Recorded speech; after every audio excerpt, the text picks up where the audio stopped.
जलसा आप लोगों ने खुद किया है या ये जलसा आपसे करवाया गया है? तो आज मैं एक बहुत बड़ी बात करने लगा हूँ। ये जलसा आप लोगों से करवाया गया है। पाकिस्तान तहरीक-ए-इंसाफ के कारकुनान की नब्ज़ चेक की गई है कि ये बाहर निकलते हैं या नहीं निकलते। अगर खान साहब के बारे में सख्त फैसले होंगे तो ये निकलेंगे या नहीं निकलेंगे। आपको रैली तक जो है वो निकालने की इजाज़त नहीं दी गई थी। ऐसा क्या हुआ कि एकदम से इस्लामाबाद में इतने बड़े जलसे की इजाज़त मिल गई, लाहौर में भी इतने बड़े जलसे की इजाज़त मिल गई?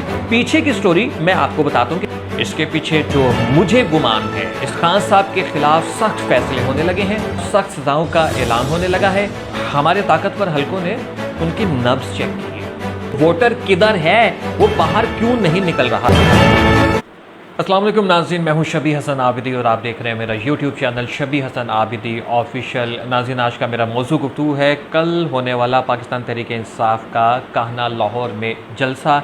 इंतहाई नाकाम जलसा था और इसमें पाकिस्तान तहरीक-ए-इंसाफ की क़यादत को सुबकी का सामना करना पड़ा है और जो मुखालिफिन हैं उन्होंने बगलें बजाई हैं। सवाल यहाँ पर ये पैदा होता है कि ये जलसा फ्लॉप क्यों मैं कह रहा हूँ। तो इस सवाल का जवाब हासिल करने के लिए हमें सबसे पहले ये देखना होगा किसी भी जलसे की कामयाबी या नाकामी का पैमाना क्या होता है। क्या कल का जो जलसा है वो अपने मकासद हासिल कर पाया? कल का ये पाकिस्तान तहरीक-ए-इंसाफ का जो जलसा था ये कोई इंतखाबी जलसा नहीं था। आम इंतखाबात में इंतखाबी जलसे होते हैं या कोई ज़िमनी इलेक्शन नहीं होने जा रहे थे, ज़िमनी इंतखाब नहीं होने जा रहा था जिसके लिए कल शायद पाकिस्तान तहरीक-ए-इंसाफ ने ये इंतखाबी जलसा किया था। तो कल का जो पाकिस्तान का तहरीक-ए-इंसाफ का जलसा था वो था खान साहब की या तो आज़ादी को मुमकिन बनाना या खान साहब की आज़ादी के लिए, रिहाई के लिए रास्ता हमवार करना। कल का जो जलसा था वो भरपूर तरीके से अपनी अवामी ताकत का मुज़ाहरा करके जो सियासी मुखालिफिन थे, और अगर मैं दूसरे मानों में खुल के बात करूँ तो जो अस्करी मुखालिफिन थे जिनके साथ आपने महाजराई शुरू कर रखी है, उनको कम से कम मुज़ाकरात की मेज़ के ऊपर लेकर आना था। उनको कम से कम मजबूर करना था कि वो आपके आगे घुटने टेक देते, पाकिस्तान तहरीक-ए-इंसाफ अपनी मौजूदगी का एहसास दिलाती। लेकिन क्या कल हमने ये मकासद हासिल कर लिए? तो इसका जवाब है नहीं। हमने ये तमाम मकासद हासिल नहीं किए, ना ही हम इतनी ताकत बाहर लेकर आ सके, अवामी ताकत बाहर लेकर आ सके कि हमारे सियासी मुखालिफिन जो हैं वो ये सोचने पर मजबूर हो जाते कि आपके साथ बात की जाए। जो हमारे अस्करी मुखालिफिन हैं कम से कम वो आपके साथ टेबल पर बैठ जाते और खान साहब की रिहाई के लिए बातचीत शुरू हो जाती, मुज़ाकरात शुरू हो जाते। कल आपके लोग बाहर नहीं निकले। अब इसके पीछे क्या वजूहात हैं ये आप लोगों को खुद देखना है। इसके पीछे आपकी अंदरूनी क़यादत जो है उसके अंदर शदीद इख्तिलाफ़ात हैं। इसके लिए जो है बहुत सी चीज़ें हैं जिसके ऊपर काम करने की ज़रूरत है, लेकिन ये जो मकासद हैं ये हमने हासिल नहीं किए। कल की आपकी स्ट्रेंथ कितनी थी? 5-10 हज़ार, 12 हज़ार? खुल के बात कर लेते हैं, 15,000 लोग आप जो है वो कल निकालने में कामयाब रहे। चले एक लम्हे के लिए हम सोचते हैं कि रुकावटें डाली गई, अगर ये रुकावटें ना होती तो लोग बाहर निकलते, तो अगर ये रुकावटें ना होती तो ये 15,000 जो है ये 30,000 हो जाते। हम एक लम्हे के लिए ये भी सोच लेते हैं कि जी शहर के बिल्कुल बाहर जाके आपको जलसे की जगह थी, अगर ये मीनार पाकिस्तान में होता तो स्ट्रेंथ और बाहर निकलती, तो ये 30,000 जो है वो 30,000 ना होती, 50,000 हो जाती। तो क्या आप ये तसव्वुर करते हैं कि अपने सियासी मुखालिफिन को घुटनों पर बिठाने के लिए ये 50,000 की स्ट्रेंथ काफ़ी थी?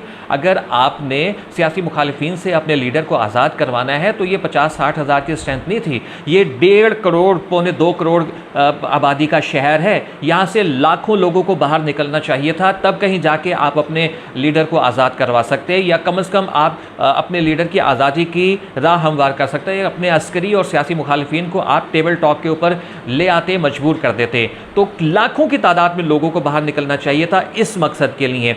बांग्लादेश में 5 लाख लड़के स्टूडेंट जो है वो बाहर निकले थे, तब कहीं जाकर बात बनी थी। आप तुर्की को देख लें कि वहाँ पर लाखों की तादाद में, 1-2-5 लाख की बात नहीं, और ये लाखों की तादाद में लोग बाहर निकले थे, तब कहीं जाके आर्मी जो है वो वापस अपने बैरकों में गई थी और उन्होंने अपने सदर को जो है वो बहाल करवा लिया था। तो इसके लिए लाखों की तादाद चाहिए होती है। 2, 4, 5 हज़ार, 10 हज़ार या 50 हज़ार की जो अब स्ट्रेंथ होती है ना, ये इस तरह के जलसे के मकासद जो होते हैं ना उसके लिए नाकाफ़ी होती है। तो एक तो ये नुक्ता नज़र था कि ये कल का जलसा इसलिए फ्लॉप है कि आप अपने मकासद इसमें हासिल नहीं कर पाए। एक अहम चीज़ है जो इसमें डिस्कस करने वाली है कि क्या ये जलसा आप लोगों ने खुद किया है या ये जलसा आपसे करवाया गया है?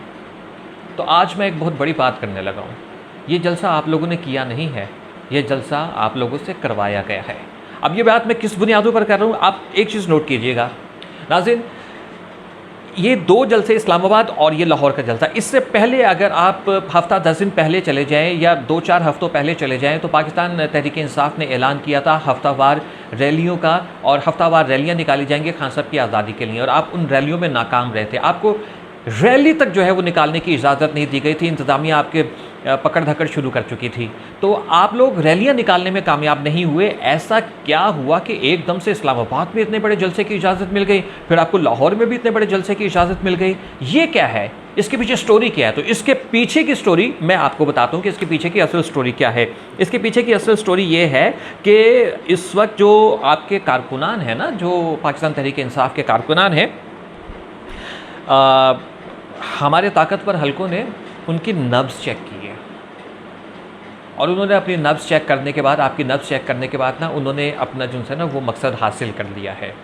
इसके पीछे जो मुझे गुमान है, इसके पीछे जो मुझे लगता है वो ये कि खान साहब के ख़िलाफ़ सख्त फ़ैसले होने लगे हैं, खान साहब के ख़िलाफ़ सख्त सज़ाओं का ऐलान होने लगा है। खान साहब के बारे में जो ये कहा जा रहा था कि मिलिट्री कोर्ट ट्रायल शुरू होगा और उनको जो है उनका केस जो है वो मिलिट्री कोर्ट में मुंतकिल किया जाएगा और फिर वहाँ से उनके लिए जो है वो सज़ा जो है उसका तयन किया जाएगा। अब वो उम्र कैद हो, वो सज़ाए मौत हो या इसी नौयत की कोई दूसरी सज़ा हो। तो उससे पहले ये इस्टेब्लिशमेंट ने आपको 2 मौके दिए जलसा करने की और उन्होंने ये देखने की कोशिश की है कि कितने लोग हैं जो इमरान खान के नाम पर बाहर निकल सकते हैं। तो इसका नतीजा निकला है 0। मुझे ये लगता है कि खान साहब के ख़िलाफ़ सख्त फ़ैसले, सख्त सज़ाओं का जो है वो फ़ैसला किया जाने लगा है। खान साहब का जो केस है वो मिलिट्री कोर्ट में जाने लगा है, वहाँ से उनको उम्र कैद हो सकती है, वहाँ पे उनको फांसी की सज़ा हो सकती है, इसी नौयत की कोई और भी सज़ा हो सकती है। बहरहाल उसके लिए ये जो हमारे कौमी सलामती के इदारे हैं, क्योंकि आपको पता है कि वो अगर कोई काम करते हैं ना तो वो पक्के पैरी करते हैं। तो मुझे ये लगता है, मेरा गुमान ये है और ऐन मुमकिन है कि इसमें हकीकत भी हो कि ये पब्लिक पल्स चेक की गई है, पाकिस्तान तहरीक-ए-इंसाफ के कारकुनान की नब्ज़ चेक की गई है कि ये बाहर निकलते हैं या नहीं निकलते। अगर खान साहब के बारे में सख्त फैसले होंगे तो ये निकलेंगे या नहीं निकलेंगे। तो उन्होंने अपने मतलूबा मकासद हासिल कर लिए। उन्होंने देख लिया कि ये 10,000 निकले हैं, अगर इनको इजाज़त दी जाती तो ये 20,000 निकलते, मीनार पाकिस्तान पे होते तो 30,000 निकलते, और अगर खान साहब को हम सजाएँ देंगे तो ये 30 के 60,000 हो जाएंगे। तो 60,000 लोगों से आप जो है ना वो फैसले नहीं तब्दील करवा सकते। इसके लिए लाखों की तादाद में जो है वो लोगों को बाहर निकलना होता है। आप खुद दावा करते हैं कि बहुत बड़ी तादाद में पाकिस्तान तहरीक इंसाफ को वोट पड़ा है, तो वो वोटर किधर है? वो बाहर क्यों नहीं निकल रहा? उसको बाहर निकलना चाहिए था, तो वो आपका वोटर बाहर नहीं निकला। आप अपने मकासद हासिल नहीं कर सके। जिन्होंने मकासद हासिल करने थे उन्होंने अपने मकासद हासिल कर दिए। तो नाज़रीन, ये मेरा एक तज़िया था कल के जलसे के ऊपर, जो कि एक नाकाम जलसा था। वीडियो पसंद आए, वीडियो को लाइक कीजिएगा, चैनल को सब्सक्राइब कीजिएगा।